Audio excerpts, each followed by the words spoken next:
에베소서 2장 1절에서 3절까지 말씀을 같이 읽습니다. 시작. 그는 허물과 죄로 죽었던 너희를 살리셨도다.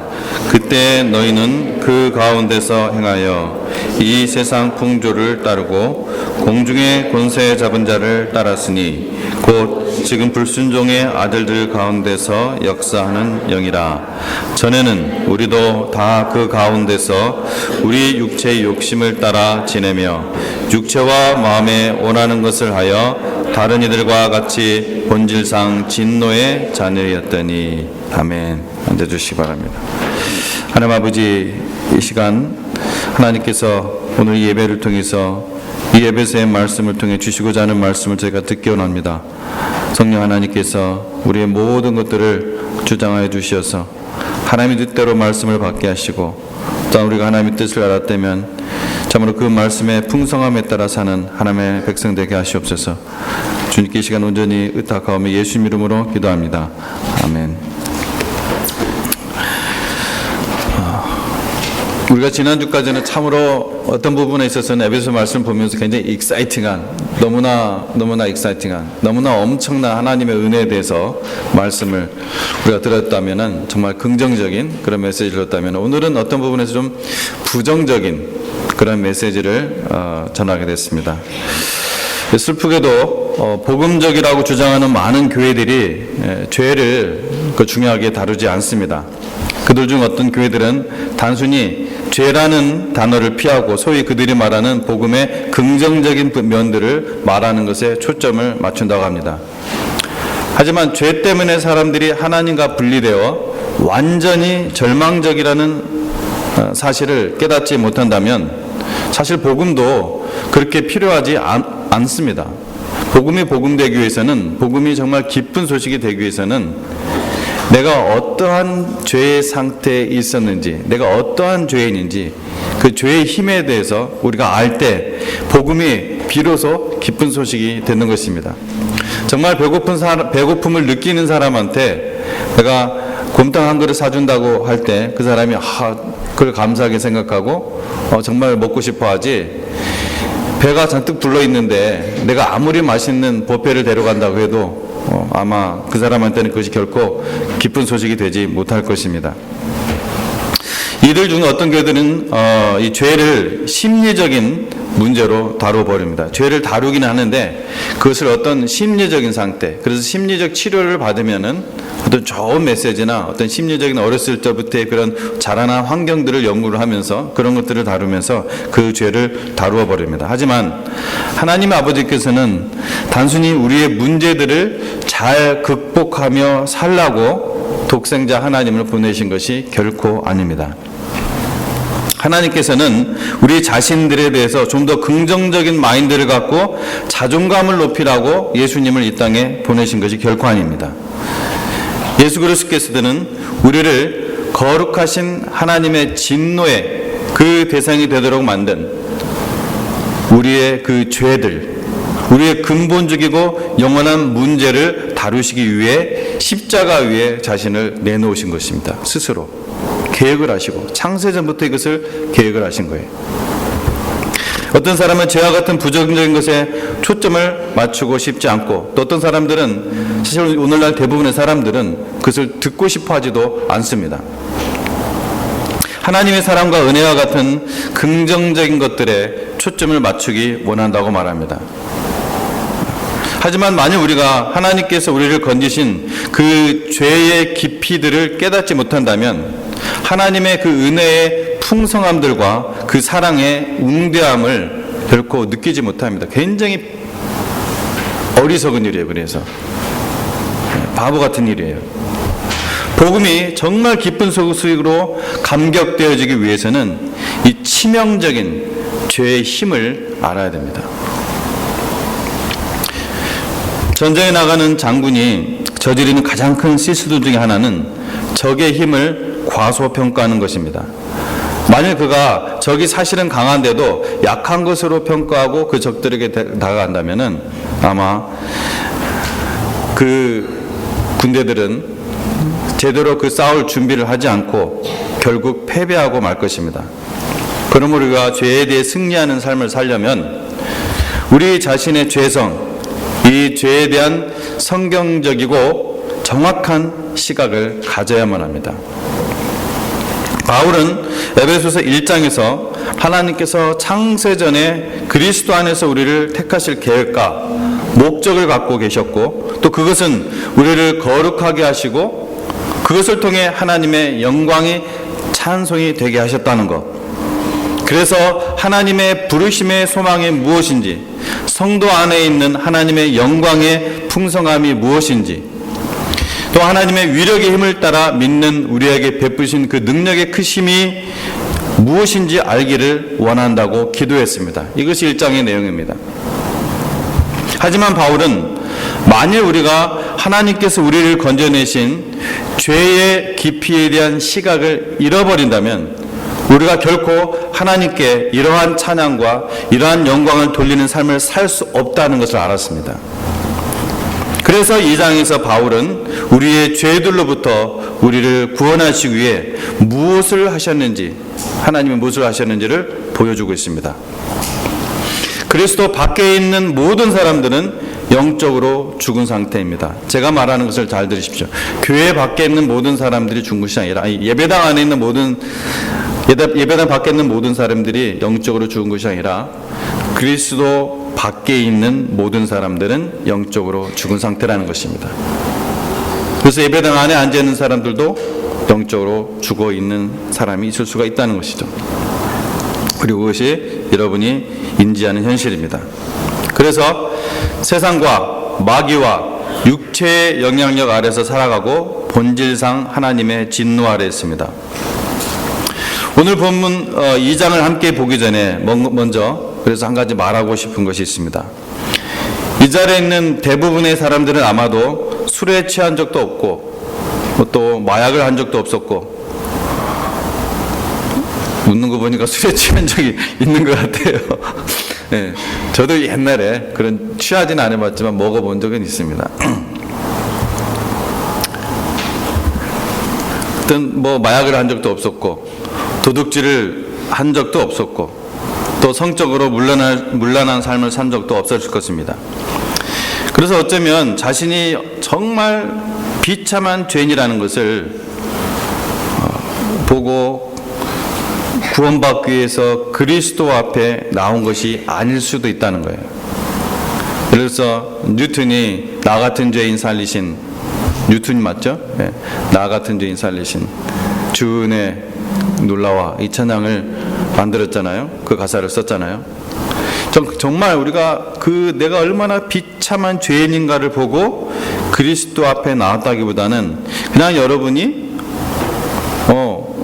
하나님께서 나를 사랑하시고 하나님께서 나의 죄를 위해서 죽으시고 일반적인 얘기를 들으면서 그래 맞아, 나도 그렇게 깨끗한 삶은 아니지, 이런 의식을 가지고 여러분이 하나님 앞에 나왔을지 몰라요. 특히 이 자리에서 어렸을 때부터 부모님과 함께 교회를 함께 다녔던 이 자녀들은, 그런 분들은 또 더욱더 아마 그런 가능성이 있어요. 많다는 것은 아니지만 그럴 가능성이 더 높습니다. 일반적인 사람들보다. 저는 사실 그리스도인 가정에서 태어나지 않았기 때문에 저는 거기에 속하진 않지만, 제가 자라면서 또 신앙생활하면서 또 목회하면서 어렸을 때부터 부모님과 함께 교회를 다녔던, 그러면서 지금 신앙생활하고 있는 사람들과 이렇게 교제를 해보고 이야기를 나눠보면은 그런 경우가 많아요. 자신이 얼마나 정말 치명적인 죄 아래 있다가 구원받았는지를 잘 느끼지를 못해요. 그래서 자기는 좋은 부모님 밑에서 착하게 잘 살아온 것 같거든요. 가끔씩 좀 나쁜 마음 같기도 하고 그런 건 누구나 다 있는 것이고. 그래서 자기가 구원받은 자라고 고백하는 하나님의 자녀들 가운데서도 그런 사람들은 정말 하나님께 얼마나 큰 사랑을 받고 있는지, 얼마나 그 은혜가 큰지, 그 감사함이 그 삶 속에서 흘러 넘치는 것을 잘 보지 못했어요. 보지 못하는 경우가 있습니다. 그래서 저희 영적인 경험으로는, 그리고 논리적인 생각으로는 내가 얼마나 치명적인 죄인인지 깨달은 것은 구원받기 전이 아니라 구원받은 후였습니다. 내 안에 하나님의 새로운 영이 들어오셔서 눈이 열렸을 때 비로소 그 흉악하고 음흉하고 더럽고 파괴적이고 무서운 죄를 인지할 수 있었어요. 볼 수가 있었어요. 그런 거 있죠. 이게 딱 어둠에 가려져 있었는데 안 보이다가 확 빛이 딱 비쳤는데 그 자리에 엄청나게 끔찍하고 더럽고 흉악한 무엇이 딱 여러분 발견됐을 때 그렇다는 거예요. 제가 영적으로 어두웠을 때는 구원받기 전에는 이것을 제대로 보지 못했던 거예요. 그냥 죄 이 정도 생각했었죠. 그러므로 아직도 내가 얼마나 지금 치명적인 죄인인지 그리고 죄인이었었는지 그것을 보지 못한 분이 혹시 이 자리에 있다면은 정말 오늘 구원의 은혜와 그 체험이 오늘 있기를 바랍니다.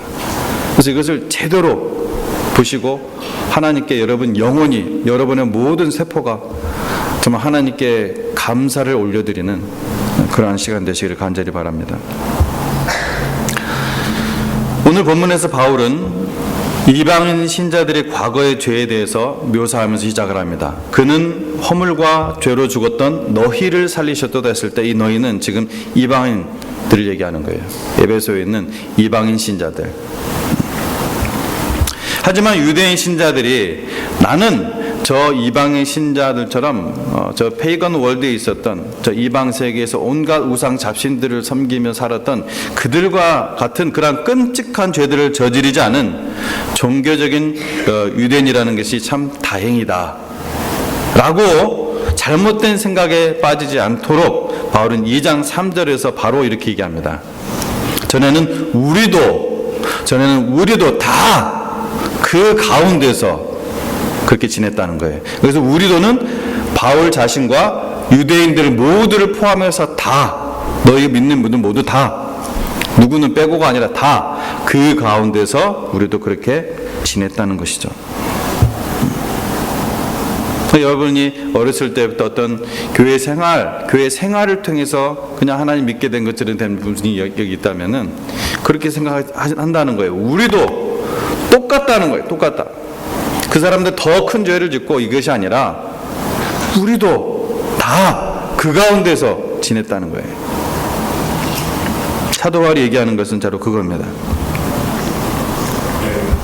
그래서 여러분도 비록 상대적으로 깨끗한 삶을 살았다고 할지라도 하나님께서는 에베소서 2장 1절에서 3절의 이 거울로 여러분 자신을 보기를 원하는 겁니다.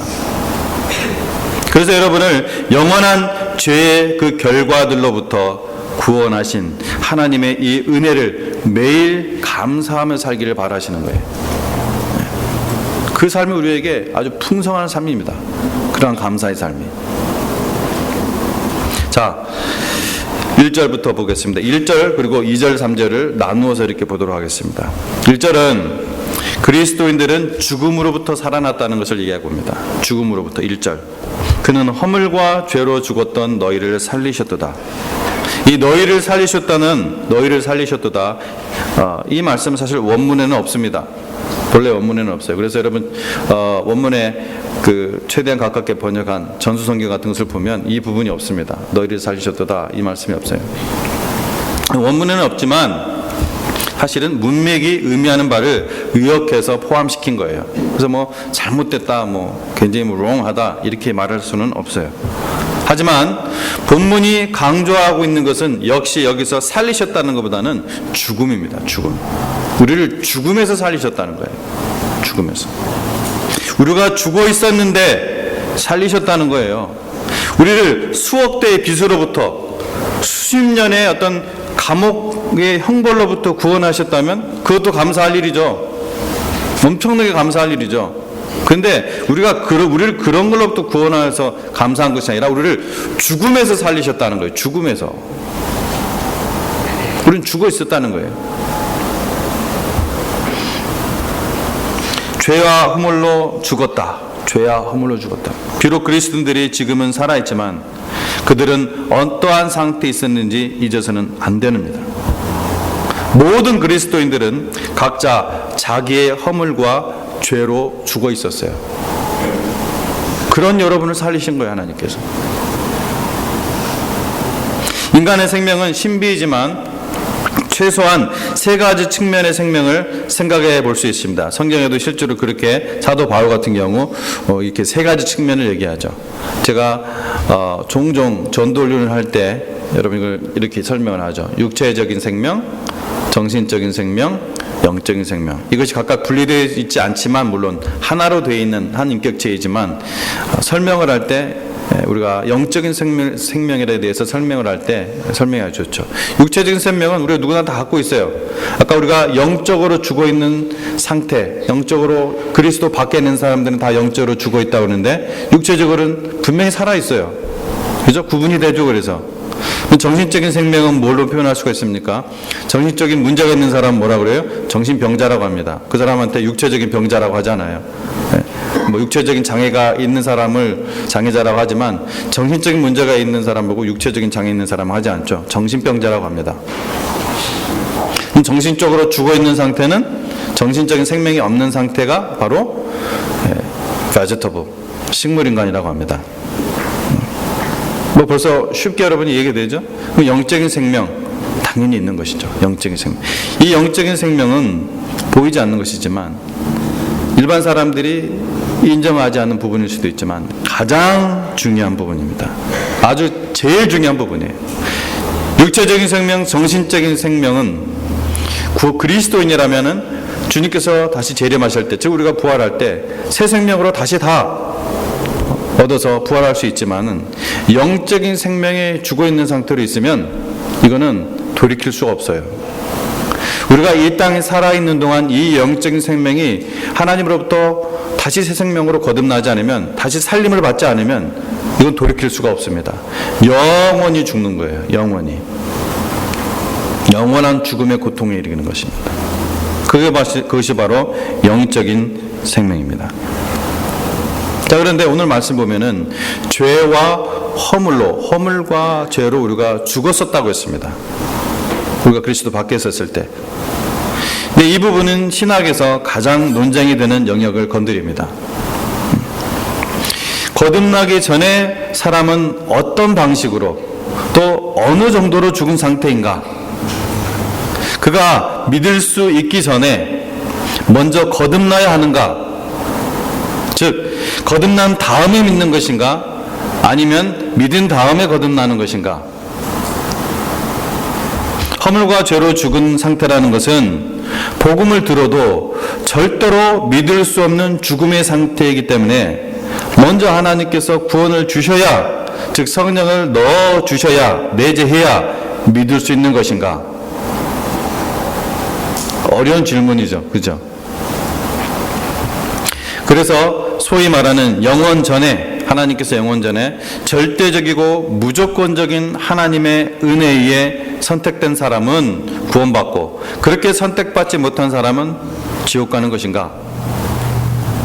극단적인 예정론은 구원받을 사람과 구원받지 못할 사람을 각각 창조하셨다고 얘기하는 것입니다. 바로 이런 부분 때문에 그래요. 근데 저는 결론부터 얘기합니다. 저는 그렇게 믿지 않습니다. 물론 사람은 하나님께서 성령을 통해 이끄시고 비춰주시지 않으면 절대로 회개할 수도 없습니다. 회개도 믿음도 성령을 통해서 주시는 것입니다. 하지만 그렇다고 구원받은 후에 믿을 수 있고 회개할 수 있다는 것은 전체 성경의 가르침과 하나님의 공평하신 속성에 어울리지 않습니다.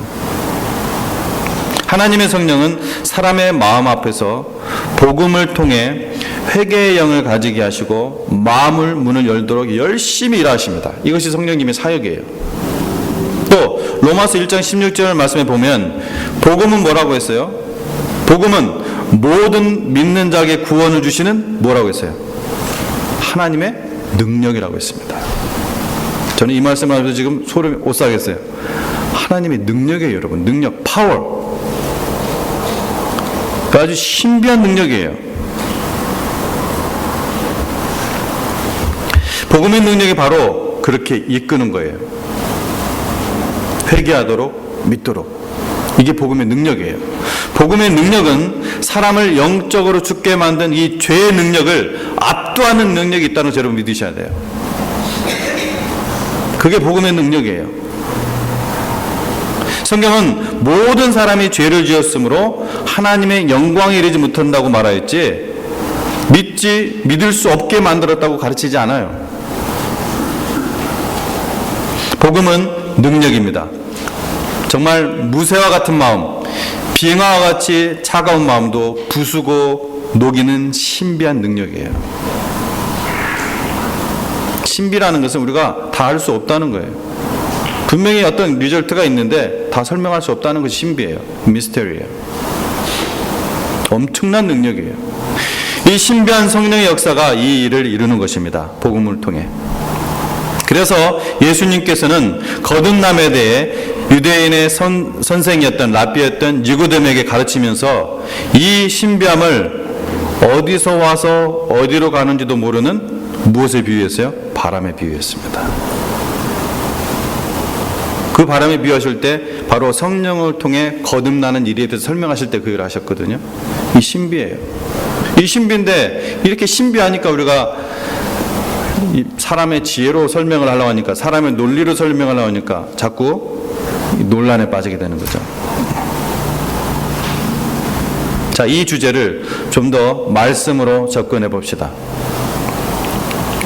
허물과 죄로 죽었다는 표현을 인간의 잃어버린 상태에 대한 모든 것을 말씀하고 있는 것이라고 생각하면 큰 잘못입니다. 왜냐하면 성경은 구원받지 못한 인간의 상태를 묘사하는 아주 다양한 성경 구절들을 제시하고 있어요. 자, 여러분한테 지금 말씀드릴 테니까 한번 여러분 써보세요. 자, 소경, 구원받지 못한 상태를 지금 소경이라고 표현해요. 고린도후서 4장 3절에서 4절. 오늘 펴보지는 않을 겁니다. 여러분이 써놓고 꼭 집에 가서 읽어보세요. 그 다음에 죄의 노예, 로마서 6장 17절. 그 다음에 어둠을 사랑하는 자, 요한복음 3장 19절에서 20절. 병든 자, 마가복음 2장 17절. 잃어버린 자, 누가복음 15장. 외인, 나그네, 또 다른 나라 사람, 에베소서 2장 12절, 그 다음에 에베소서 2장 19절. 또 오늘 본문이 나오는 에베소서 2장 3절에 뭐라고 나왔습니까? 진노의 자녀. 또 흑암의 권세 아래 있는 자, 골로새서 1장 3절.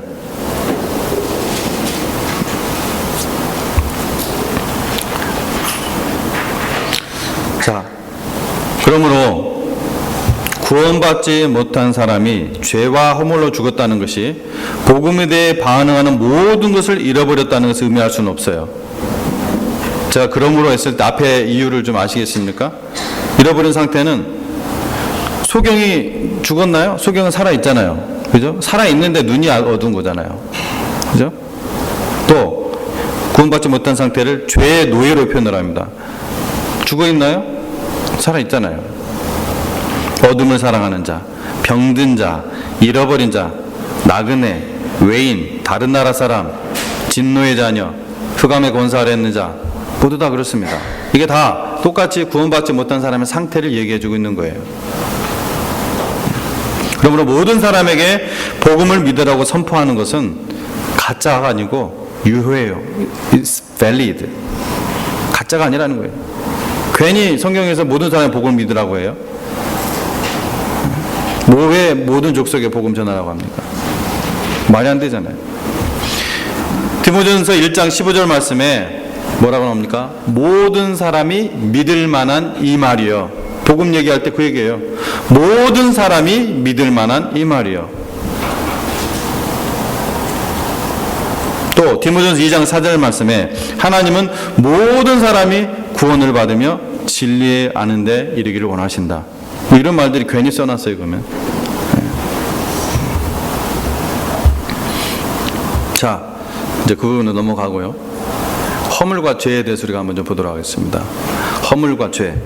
허물은 우리는 이제 그냥 별거 아닌 것처럼 이렇게 받아들이는데, 이제 히브리 사람들은 이 의미를 이제 알죠. 또 헬라어를 하는 사람들은 허물은 하나님의 영역을 침범했다는 것을 의미해요. 하나님의 영역을 어떤 바운더리, cross the line, 하나님의 영역을 침범했다는 것. 그게 허물이 의미하는 거예요. 그 다음에 죄는 그 유명한 그 하마르티아, 관역을 빗나갔다는 거예요. 관역을 빗나갔다. 그런 의미예요. 이 두 가지 의미가 있어요. 여러분 이렇게만 얘기하면 이게 뭔 말인가 생각할 수도 있어요. 다시 한번요. 허물은 하나님의 영역을 침범했다는 것이고 죄는 관역을 빗나갔다는 거예요. 관역. 선악과를 생각해보면 쉽게 생각할 수가 있습니다. 선악과. 그래서 여러분 저는 항상 뭐 초신자 성경 공부든 새가족 성경 공부든 전도를 하든 항상 저는 창세기 말씀을 보는 거예요. 선악과를 보면 허물은 뭘로 표현할 수 있어요? 허물이 뭐예요? 하나님의 영역을 침범했다는 건 뭐였어요? 뭐라고 했습니까? 하나님과 같이 되려고 했잖아요. 사탄이 네가 하나님같이 된다 이 말에 여자가 넘어간 거예요. 즉 하나님과 같이 되려고 했던 거예요. 하나님같이 되려고 했다. 두 번째 죄 하마르티아. 이것은 뭡니까? 관역을 빗나갔다는 것이죠. 즉 목표를 빗나갔다는 것이네요. 하나님께서 사람을 창조하실 뭘 하셨어요? 하나님께서 맡기신 모든 만물을 다스리고 정복하는 거예요. 하나님께서 맡기신 모든 창조하신 모든 만물을 다스리고 정복하는 것이에요. 근데 어떻게 됐어요? 오히려 그 만물을 섬기고 정복당했습니다. 그 만물을 섬긴 거예요. 먹음직하고 보암직하고 지혜로울 그럴 만큼 탐스럽고 여기 정복당한 거예요. 이거를 다스린 것이 아니라 그래서 그 죄의 결과들이 계속해서 나중에 만물을 섬기는 이러한 죄성이 아직도 우리에게 남아있어서 만물을 섬기기 위해서 내 권력을 위해서 내 승진을 위해서 내 명예를 위해서 내 부를 위해서 하나님 이용하려는 잘못된 신앙. 이게 다 우상입니다. 이게 바로 죄예요. 하마르티아. 관역 빗나간 거예요. 이것으로 말미암아 죽습니다. 이것으로 말미암아 우리가 죽었었던 거예요. 허물은 인간이 역모를 일으켰다는 것이고 죄는 잘못을 저질렀다는 거예요. 그래서 하나님 앞에서 우리는 모두 역모자여 다 하나님 앞에서 잘못을 저지른 사람들입니다. 그리스도 밖에 있었을 때. 자, 2절 3절을 보도록 하겠습니다. 이것은 죽음의 삶에 대해서 보여주고 있어요. 죽음의 삶. 그리스도 밖에 있는 자는 모두 이 세상과 마귀와 육체의 영향 아래 살고 있다는 거예요. 2절 3절. 그때 너희는 같이 읽어보도록 하겠습니다. 2절 3절 시작. 그때 너희는 그 가운데서 행하여 이 세상 풍조를 따르고 공중의 권세 잡은 자를 따랐으니 곧 지금 불순종의 아들들 가운데서 역사하는 영이라. 전에는 우리도 다 그 가운데서 우리 육체의 욕심을 따라 지내며 육체와 마음에 원하는 것을 하여 다른 이들과 같이 본질상 진노의 자녀였더니. 이 단어 하나를 다 설명하면 길기 때문에 그냥 간단히 얘기한다면은 세상, 그 다음에 마귀, 그 다음에 뭐 있습니까? 육체. 아르서 행해서 본질상, by nature, 본질상 진노의 자녀였습니다.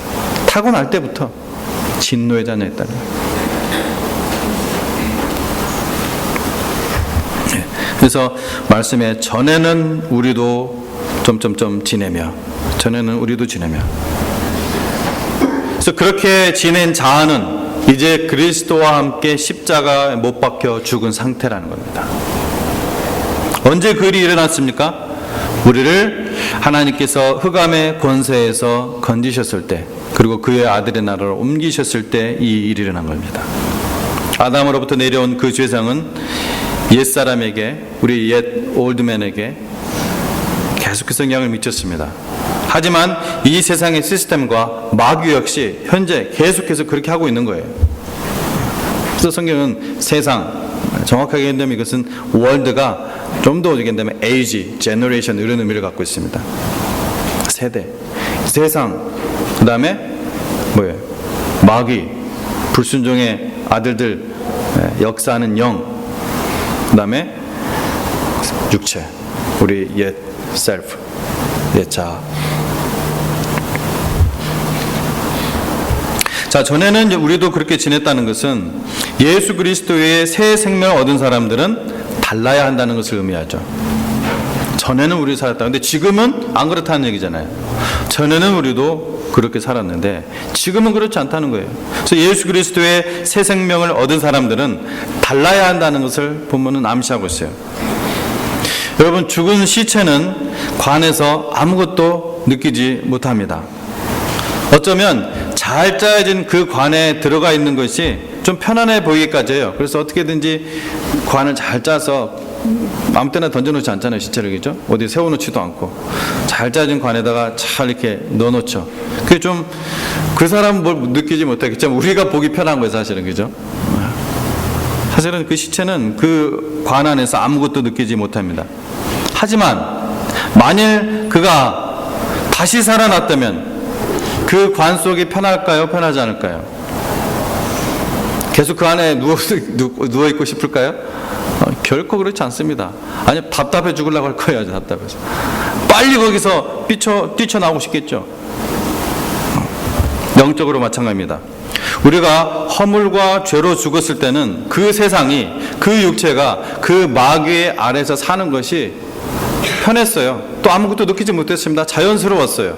근데 허물과 죄로 죽었던 우리를 하나님께서 우리를 예수 그리스도의 십자가와 함께 우리를 죽이시고 새 생명을 딱 넣어주시면서 우리가 살아난 거죠.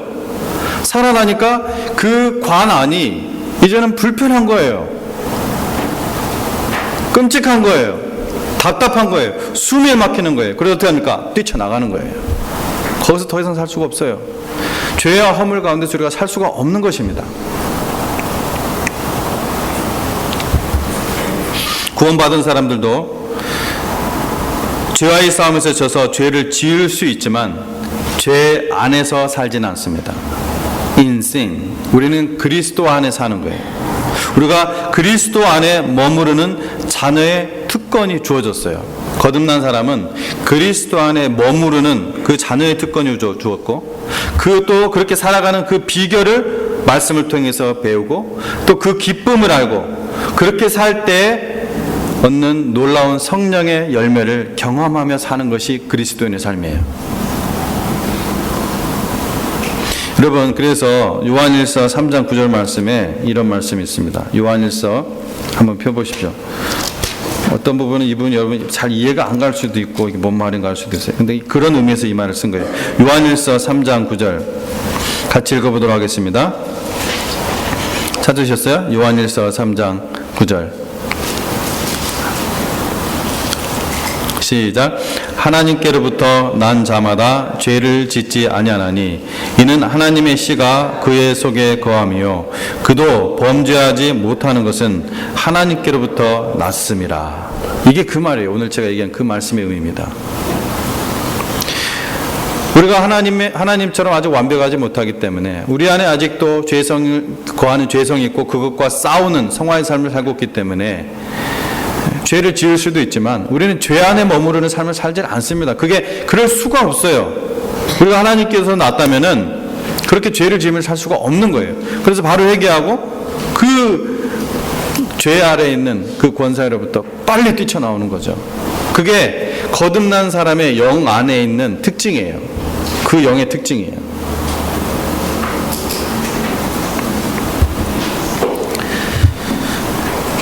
여러분이 거듭나갔다고 하면서도 여전히 그 죄 안에 있는데 내가 아무것도 느끼지 못하고 그 생활이 그냥 나의 another life로 그냥 여러분이 지금 느껴진다면은 여러분이 심각하게 내가 정말 하나님의 자녀인지, 내가 정말 그리스도 안에 사는 삶을 살고 있는지, 그 자녀의 특권 아래 있는지 여러분 한번 스스로 하나님 앞에 무릎 꿇고 점검해 보셔야 돼요.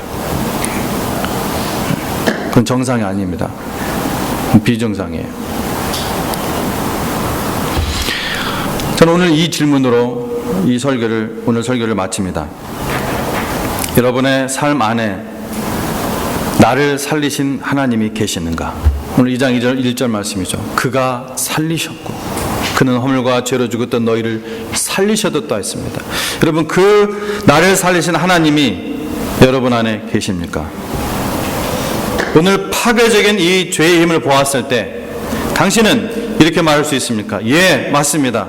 바로 제가 한때 그런 상태였습니다. 하지만 하나님께서 그의 놀라우신 은혜로 나의 삶에 들어오셔서 그리스도와 함께 나를 살리셨습니다. 그리스도와 함께 나를 십자가에 못 박혀 죽이시고 나에게 하나님의 그 새 생명을 넣어주셨습니다. 이렇게 고백할 수 있습니까?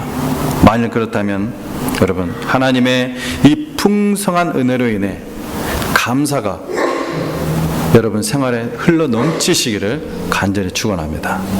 기도하겠습니다. 하나님 아버지 감사합니다. 하나님의 참으로 엄청난 그 은혜를 우리가 받은 자로서 살아가고 있습니다. 하나님의 종도 아니고 우리를 아들로 삼으셔서 자녀로 불러주시고 참으로 스스로 사랑의 종노릇하며 살 수 있는 놀라운 하나님의 은혜로 인해 감사를 드립니다. 아버지, 또한 이 땅에서 우리가 주님의 몸, 교회를 이루며 살아가게 하시니 감사를 드립니다. 우리가 홀로 있을 때는 참 모든 것이 내가 잘 살고 있는 것 같지만 우리가 한 몸을 이룰 때 나와 다른 서로 사람들을 볼 때 저 안에 아직도 남아있는 많은 이기심과 죄성들을 발견하게 하시니 감사를 드립니다. 하나님, 더욱더 우리의 옛 자아가 죽고 그리스도와 함께 못 박혀 죽은 그 옛 자아가 우리 안에서 꿈틀거릴 때 예수 그리스도로 죽은 것으로 여기고 우리가 하나님이 주신 그 새 생명으로 하나님 더욱더 하나님을 사랑하고 더욱더 그리스도 안의 형제를 섬기며 사는 인생 되게 하시옵소서. 또한 아직도 잃어버린 상태에 있는 이 땅에 있는 영혼들에 대해 하나님의 마음을 갖게 하여 주십시오. 그들을 향하여 참으로 그들에게 가장 중요한 것이 이 영적인 생명인 것을 우리가 자각하고 느껴지게 하시고 그들에게 복음 전하는 일을 위해 수고하게 하여 주시옵소서. 감사드리며 예수님 이름으로 기도합니다. 아멘.